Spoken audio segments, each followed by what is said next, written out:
오늘의 사연 지금 바로 시작해 볼게요. 사회생활하다가 좀 친해진 친구가 있습니다. 고향 친구들만큼 편한 건 아니지만 말도 잘 통하고 나이도 같아가지고 저절로 친해지게 되었지요.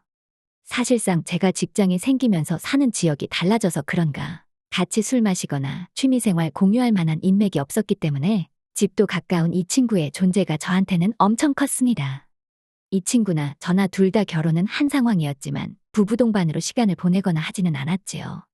친구 녀석이 이따금씩 부부 동반으로 뭐 하면 좋겠다 제안을 하기는 했는데 저는 사실상 부담스러운 부분이 없지 않아 있었네요. 친구는 저를 자기 집에 초대를 하려고 하거나 했는데 저는 별 이유를 대면서 자리를 피했습니다. 이 친구는 그걸 제가 낯을 가려서 그러던 거라 생각했는가 보더군요. 얼마나 부부 동반 모임을 하고 싶어 하던지 제가 지 와이프랑 친해지면 생각을 달리할 거라 판단했나 봅니다. 어느 날 친구랑 둘이서 집 근처에 있는 곳에서 같이 술을 한잔 하기로 되어 있었거든요. 부담 없이 나간 자리였는데 먼저 도착해 있던 친구 녀석이 앉아있던 자리를 보니 혼자가 아니었습니다. 기어이 술자리에 와이프를 데리고 나와서 저를 소개시키더군요. 그런데 의외였습니다. 제가 낯가리는 성격이라고 못을 박아뒀는지 저한테 엄청 친근하게 대해주던 친구 와이프의 착한 마음 씀씀이도 마음 씀씀이겠지만 일단 친구 와이프가 엄청나게 미녀더라고요. 직장도 평범하고 옷도 약간 후줄근하게 입고 다니던 녀석이었던지라 마누라가 그렇게 수준급인 미모의 소유자일 거라고는 상상도 못했지요. 그쯤 되니까 이 자식이 왜 그렇게 부부 동반으로 만나고 싶어 했는지 싫다는데도 자꾸 자기 마누라를 저한테 소개시켜주고 싶어 했는지 그 이유를 좀 알겠더라고요. 그렇게 지 마누라 이쁘다는 소리를 제 입에서 듣고 싶었었나 싶었습니다. 처음엔 저도 그게 맞는 거라고 생각했는데 이 친구랑 시간을 보내다 보니 그게 아니더라고요. 그냥 이 친구는 순수한 마음에 전업주부 생활로 외로워하는 아내에게도 좋은 친구를 소개시켜주고 싶기 위함이었던 것이었지요. 와이프를 저한테 소개시켜줬던 걸로 물꼬를 트니 이 친구는 슬슬 부부동반 모임을 갖기 원하더군요. 부부동반 모임이지만 나아가서는 저랑 친구가 시간이 날 때마다 같이 놀러 나가는 것 마냥 와이프들끼리도 틈날 때마다 심심할 때마다 낮에 시간을 같이 보냈으면 하는 장대한 계획을 세우고 있었던 겁니다. 괜히 마누라들끼리 사이 안 좋아져서 우리끼리도 못 만나면 어쩌냐 하는 게 저희 가장 큰 고민이었지요. 그런데 그건 해보지 않으면 모르는 거냐고 자꾸 우기는 겁니다. 친구 녀석 혼자만 그러면 문제가 없겠지만 정말 몹시도 이쁜 친구 마누라가 콧소리 섞인 애교까지 부리면서 꼭 좀 그렇게 해보자고 나오니 솔직히 거절을 할 수가 없었지요. 그래서 용기를 내서 와이프한테 부부동반으로 한번 내 친구네랑 같이 식사나 한번 어떻겠냐고 물어봤습니다. 제가 걱정했던 거랑은 다르게 제 아내는 흔쾌히 그렇게 하자고 하더군요. 자기도 친구들이 애 낳고 어쩌고 하면서 잘 만나기가 힘들어졌다는 게 주된 이유였어요. 그렇게 친구 부부와 같이 만나서 시간을 보내게 되었네요. 그런데 또 예상 바뀐 겁니다. 와이프들끼리 얼마나 잘 지내는지 몇 번 만나지도 않았는데 아삼육이 되더군요. 오히려 퇴근 후에 지쳐서 저는 주에 한두 번 가볍게 맥주나 한 잔 같이 하는 게 전부였는데 와이프들끼리는 낮에 저들끼리 어디 찻집을 다녀오네, 맛집을 다녀오네 하면서 다니기가 일쑤였습니다. 그리고 정말 상상도 하지 못한 그날이 되었지요. 와이프가 주말에는 다른 약속 잡지 말고 시간을 빼라는 겁니다. 무슨 일인가 했더니 친구 와이프가 거의 삼촌처럼 여기는 잘 아는 사람이 있는데 그 사람이 서해 쪽 어디에 펜션을 하나 오픈했다 하더라고요.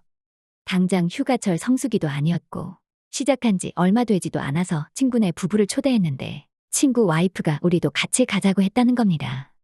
차는 한 차로 가도 되는 부분이었지만 각자 차를 끌고 왔습니다. 펜션에 도착을 하니 그래도 경쟁이 많다고 해서 엄청 잘 꾸며놨더라고요. 정원이 넓게 있는 독채인데 무려 3층짜리였습니다. 가족 단위로 오는 것보다 커플들이 많이 올 텐데 이럴 거면 굳이 넓은 걸 활용해서 여러 채를 하지 왜 커다란 집 한 채를 고집했는지는 모르겠더군요. 하기사 뭐 제가 하는 사업도 아닌데 제가 신경 쓸 일은 아니었지요. 언제 또 이런 호화저택에서 잠 한번 자보겠나 싶어서 비록 1박 2일 일정으로 짧게 놀러온 거긴 하지만 있는 힘껏 재밌게 놀아보자 싶었습니다. 1층은 로비인데 각종 레크리에이션 할 만한 것들로 가득가득 채워놓았더군요. 추억의 게임기부터 탁구대에 당구대까지 실내에서 적당히 즐길 수 있는 걸로 가득 채워놓았는데 나쁘지 않았습니다. 2층에 주방 및 조리시설이 있고 실내에서도 술 마시기 좋게 바 형식으로 만들어 놓은 공간도 있고 둘이 오는 것보다 여러 명이서 오면 참 좋겠다 싶더라고요. 여러 명 와서 놀고 가게 만든 게 주된 목적이어서 그런가. 3층에 침실이었는데 방이 무려 4개나 널찍하게 있었습니다. 방 2개는 그래도 침실 기능을 하게 아기자기하게 잘 꾸며놓았어요. 그리고 한 방이 메인 침실로 진짜 멋들어지게 꾸며놓았습니다. 천장에도 통유리를 만들어 놓아서 맑은 날이면 뭐 자면서도 별을 바라볼 수 있다고 자랑을 하더군요. 그리고 마지막 방이 그냥 넓은 공간이었는데 아마 방 3개로도 모자라는 단체 손님들을 위해서 넓은 방 하나는 따로 빼놓은 것 같더군요. 무언고하니 대학 MT 같은 게 있으면 그 손님들이 단체라서 하루 펜션 1박짜리 어설프게 작게 하는 것보다 이렇게 하는 편이 훨씬 돈이 된다고 하더라고요. 남들 일주일치 손님 받아서 매일매일 청소하고 관리하는 것보다 일주일에 한 팀만 받아도 돈이 더 되는 단체가 좋다고 하더군요. 관리도 조금 힘들긴 하겠지만 사람 쓰는 건데 자주 부르는 것보다 한 번 부르는 게 같은 값이면 더 좋다고요. 아무튼 넓은 방은 저희가 쓸 일이 없을 테고 친구네가 좋은 침실이 있는데 누군 쓰고 누구는 못 쓰고 하면 좀 그러니까 둘 다 작은 방을 쓰자고 제안을 하더군요. 그런데 그런 게 어디 있겠어요. 잠이야 어디서 자든 똑같은 거니. 저도 와이프도 친구네 부부한테 어차피 당신들 인맥으로 공짜로 놀다 가는 거니까 큰 방은 너네가 써라. 이런 식으로 양보를 하게 되었습니다. 펜션 구경하느라 신경을 못 썼는데 방 구경 다 하고 3층 계단에서 내려오는데 친구 와이프가 놀러 온다고 엄청 꾸미고 왔더라고요. 원체 얼굴도 이쁘지만 키도 크고 비율이 좋아가지고 꾸며놓고 옷도 차려입혀 놓으니 감탄사가 절로 나왔습니다. 제 아내도 꾸며놓으면 어디 가서 빠지는 정도는 아닌데 제 아내는 저렇게 눈이 휙휙 돌아갈 만한 모델급 미녀는 아니고 주변에서 흔히 볼 수 있는 애교 많고 귀염상인 타입이거든요. 그러다 보니 서로 다른 매력이라 그런가 더더욱 신경이 쓰였습니다. 그러다 친구 와이프가 고개를 난데없이 획 돌리더라고요. 저랑 그때 눈이 딱 마주쳐서 저도 모르게 고개를 돌렸는데 친구 와이프랑 분명히 눈이 마주쳤는데 그거에 대해서는 별말 안 하고 펜션 어떻냐면서 참 좋다고 능청스럽게 아무 일도 없던 척 연기를 하는 겁니다. 그런데 제가 얼굴이 다 빨개져서 그러고 있으니 옆에 있던 제 아내가 친구 와이프랑 저랑 눈이 마주친 걸 눈치챘는지 싶더라고요. 친구 와이프한테 평소에도 예쁜데 오늘은 꾸며놓으니까 더 예쁘네 하면서 우리 이이가 자기 보고 눈 뜰 곳을 몰라서 정신을 못 차리고 있는다며 농담을 하는 겁니다. 평소 같으면 지나가는 여자만 쳐다봐도 바람을 폈네 어쩌네 하면서 달라들던 아내였는데 둘이서 워낙에 친해져서 그런가 별말 안 하고 넘어간 게 저는 오히려 더 신기하더군요. 친구 와이프는 그 말에 피식 웃더니 자기가 뭐가 이쁘냐며 겸손을 다 떨기 시작하고 와이프들끼리 서로 언니가 더 이쁘네. 아니네 자기가 더 이쁘네 하면서 아주 서로 칭찬 삼매경이더군요. 잘 넘어가서 다행이다 싶었네요. 그러자 친구 녀석이 어흠어흠 헛기침을 하더니 이쁜 걸로 따지면 애교 많고 사랑스러운 제 와이프가 더 이쁘다는 겁니다. 저 자식이 지금 자기 와이프 이쁘다고 비아냥대는 건가 싶었는데 아내는 그 말을 고지고대로 칭찬으로 받아들이고서는 좋다고 까르르 웃더군요. 아무튼 펜션 구경도 끝났고 친구 와이프의 삼촌이라는 사람에게 솔직한 감상을 말해줬고 저희도 각자 챙겨온 거 풀고 본격적으로 놀 준비를 하기 시작했습니다. 짐을 풀고 있는데 친구네는 하루 놀러 오는 건데 뭘 그렇게 많이 싸들고 온 건지 시간이 좀 걸릴 것 같아 보여서 저랑 아내랑 먼저 밖에 나왔습니다. 그런데 주변 경관도 괜찮고 산책로가 특히 잘 되어 있어서 구경 다니기 좋더라고요. 아내랑 오랜만에 밖에 놀러 나오니 코도 뻥 뚫리는 것 같고 좋다고 말했습니다. 아내가 의미심장한 미소를 지으면서 자기 말 듣기를 잘했지 않냐며 자기도 좋다고 하지만 이것보다 더 즐겁고 기억에 남는 일이 오늘 더 많이 발생할 거라고 말을 하더군요. 그 묘한 미소 속에 감춰진 뜻도 모르고 저만 바보가 되어서 있었습니다. 아무튼 산책하다 보니 벌써 해가 기울기 시작해서 빨리 바베큐를 하면서 술을 마셔야겠다 싶었어요. 탁구나 배드민턴 같이 부부 동반으로 같이 레크리에이션 할 만한 것들이 있었지만 워낙에 그런 것들과 담 쌓고 지내는지라 그냥 곧바로 술부터 마시고 싶었습니다. 친구와 저는 사실 술 때문에 친해졌다고 해도 과언이 아닌 사이였던지라 주량이 서로 비슷비슷한 건 알고 있습니다. 제 아내도 술이 굉장히 센 편이에요. 그런데 친구 와이프와는 사실 취할 때까지 서로 마셔본 적이 없으니 제가 마시는 속도대로 술잔을 채워주기 조금 미안하더군요. 그래도 곧잘 주는 대로 잘 받아먹고 하길래 주량이 좀 되는가 보다 하고 안심했습니다. 그런데 친구 와이프가 술이 들어가니까 그 착한 성격과 이쁜 외모와는 다르게 입이 좀 험해지더라고요. 단어에 조금 상스러운 말이 섞이기 시작하니까 친구 자식이 술은 똑같이 즐겁게 마셔놓고서는 괜히 지 아내한테 짜증을 부리는 겁니다. 방금까지는 즐거운 술자리였는데 갑자기 분위기가 험악해지니 이상하더군요. 급기야 두 사람이 언성이 서로 높아지기 시작하고 대판 싸우는 와중에 친구 와이프가 난데없이 자리에서 벌떡 일어나더니 산책로 방향으로 후다닥 달아나더군요. 둘이 사이가 좋아 보였는데 싸울 때 보니 참 살벌했습니다. 친구 녀석도 참 사람이 차가운 게 다른 사람도 아니고 자기 와이프가 속상해서 저 멀리 사라지는데 따라갈 생각도 안 하더군요. 뭐 따로 돌아올 곳이 없으니 진정이 되면 돌아오겠지 했는데 그래도 한밤중이고 펜션 하는 자리다 보니 외진 곳인데 여자 혼자 걸어다니게 두기 좀 그렇더라고요. 그렇다고 같은 여자인 제 와이프를 보낸다고 해봐야 더 위험할 것 같기도 하고. 원래 이런 일에 잘 나서는 성격은 아닌데 제가 나설 수밖에 없었습니다. 산책로를 그래도 낮에 걸어놔서 길이 익숙하다 보니 따로 헤맨다거나 할 일은 없어서 좋았네요. 조금 산책로를 따라가니 산책로 깊숙한 곳에 있는 벤치에 앉아서 친구 와이프가 혼자 멀리 바라보고 있더군요. 술 기운 때문에 그랬겠지만 무언가 슬픈 눈을 하고 있으니 솔직히 친구 와이프가 참 이쁜 사람이구나 싶었지요. 별일 아닌 척 괜찮으시냐며 제가 옆에 자리를 해서 앉았습니다. 그녀는 자기 남편이 아니고 제가 왔다는 사실에 놀라지도 않더군요. 오히려 제가 당연히 올 줄 알았다는 눈치였습니다. 제가 옆에 자리에서 앉는데도 편하게 넓게 앉으라는 것 마냥 살짝 옆으로 옮기더라고요. 막상 데리러 오기는 했는데 무슨 말을 해야 할지 애매했습니다. 당장 제가 부부싸움을 해도 와이프 화를 풀어줄 수 있는지 확신도 없는 판에 친구 부부싸움을 제가 어떻게 말릴런지요. 그냥 옆에 어색하게 앉아서 괜찮으시냐 물었는데 그냥 훌쩍이기만 하면서 고개를 숙일 뿐 별다른 대답을 하지 않더군요. 그래도 다 같이 놀러 나온 건데 조금만 화를 풀어보라 제안했지요. 그런데 친구 와이프는 화가 많이 난 건지 저라면 그 상황에서 참겠냐고 묻더군요. 솔직히 저라면 그 상황에 참는 거 말고는 다른 행동이 생각나지 않았습니다.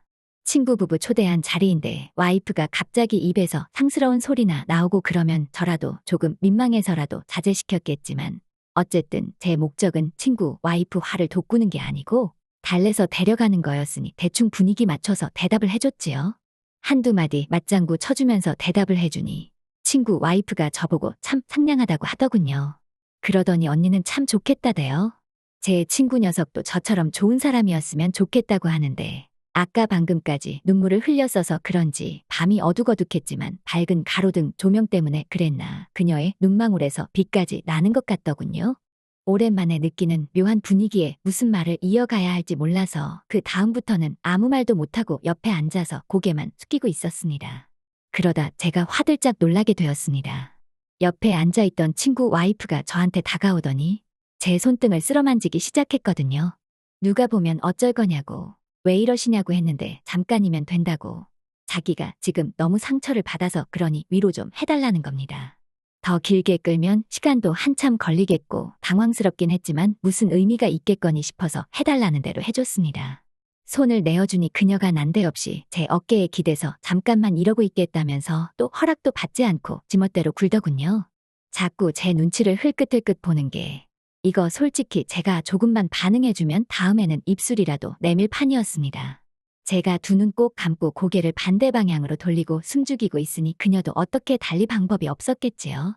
시간을 보지 못해서 몰랐지만 체감상 제가 친구 와이프 데려오겠다 하고 자리를 빠져나온 지가 벌써 1시간은 훨씬 넘은 듯 싶었습니다. 시간이 이쯤 되니까 저는 술 기운도 다 달아났는데 술 기운이 달아났기 때문에 오히려 더 위험하다고 생각했습니다. 만약에 제가 술 기운에 친구 와이프를 달래주다가 선을 넘어버리게 된다면 술 탓이었다고 넘어갈 수 있지만 솔직히 남자가 본능을 이기는 게 보통 힘든 게 아니잖아요. 그래서 더 있으면 안 되겠다 싶어서 친구 와이프를 데리고 더 지체하면 안 될 것 같다 말하고 억지로 그녀를 끌고 돌아왔지요.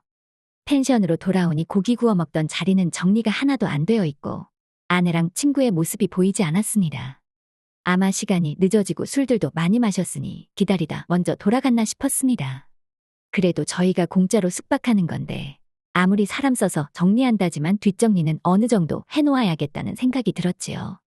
그래서 친구 아내한테 대충이라도 정리해놓고 들어가면 내일 집에 가기 전에 좀 편하게 가지 않겠냐 했습니다. 정리하면서 친구 와이프랑 많은 이야기를 나누었지요. 저 같으면 이렇게 어리고 예쁜 와이프가 있다면 아내한테 화 한 번 내지 않았을 거라는 둥 그녀 기도 좀 세워주고 썩을픈 마음 좀 추스르라는 의미로 제가 립서비스를 좀 많이 던졌습니다. 칭찬은 고래도 춤추게 한다더니 그녀가 참 좋아하더라고요. 대충 정리를 끝내고 실내로 들어갔습니다. 방으로 가는 계단에도 친구 와이프는 제 뒤에 딱 달라붙어서 따라오더군요. 아무리 친구가 잠들어 있다고 한들 조금 부담스러운 상황이긴 했습니다. 3층에 도착하자마자 도망치듯 방으로 후다닥 뛰어들어갔는데 방에서 먼저 자고 있어야 할 아내가 보이지 않더군요. 술에 취해서 아내가 방을 잘못 찾아 들어갔나 싶어 그 길로 방에서 나와 다른 방 2개를 오며 가며 했는데 있어야 할 아내가 보이지 않았어요. 그런데 친구 녀석이 쓰기로 한 큰 방 앞에 친구 와이프가 방에 들어가지 않고 가만히 서 있는 겁니다. 그러더니 입을 한 손으로 쉿하고 가리고는 이쪽으로 와보라고 하더라고요. 방문 앞에 다다르니 아내의 소리가 들려오더군요. 절대 같이 들려와서는 안 되는 소리인 제 친구 녀석의 소리와 함께 말입니다. 그대로 방문을 열고 지금 뭐 하는 짓거리냐 들어가려는데 친구 와이프가 제 팔을 당기며 저지합니다.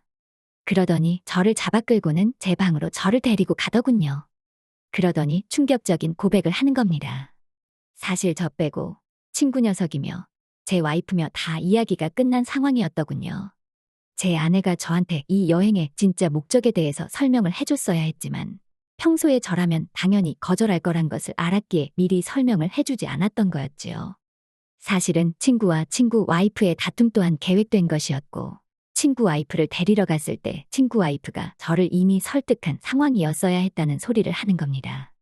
이미 엎질러진 상황인데 곰곰이 생각해보니 이게 저에게 나쁠 건 없다는 생각이 들더군요. 애초에 호감이 없던 사람도 아니고 차라리 진작에 말해줬으면 제가 철벽은 치지 않았을 거 아니냐 했지요. 친구 와이프도 금세 표정이 밝아지더니 이러면 이야기가 쉬워지겠다며 반색을 하더군요. 이미 합의가 된 상황에 더 길게 잡아끌 이유가 없어졌지요. 그렇게 둘이서 눈치 볼 것도 없이 즐거운 시간을 보냈습니다. 아침에 일어나니 친구도 아내도 무슨 일이 있었냐는 듯 반갑게 인사를 건네더군요. 세상 무엇보다 개운한 표정들을 하고 있었습니다. 지루하고 뻔했던 일상에 새로운 변화가 생겼습니다. 솔직히 이 상황을 두고 좋은 소리 할 사람이 많이 없다는 건 사회통 염상 별로 없다는 것쯤은 알고 있습니다만 당사자들이 즐거우면 된 거 아니겠습니까? 그날을 시작으로 더 건강하고 즐거운 삶을 살고 있습니다. 일상에 지친 다른 분들도 새로운 활력소를 한번 찾아보면 어떨까 싶네요. 오늘의 사연은 여기까지네요. 긴 사연 끝까지 들어주셔서 감사합니다. 구독과 좋아요 잊지 말아주세요.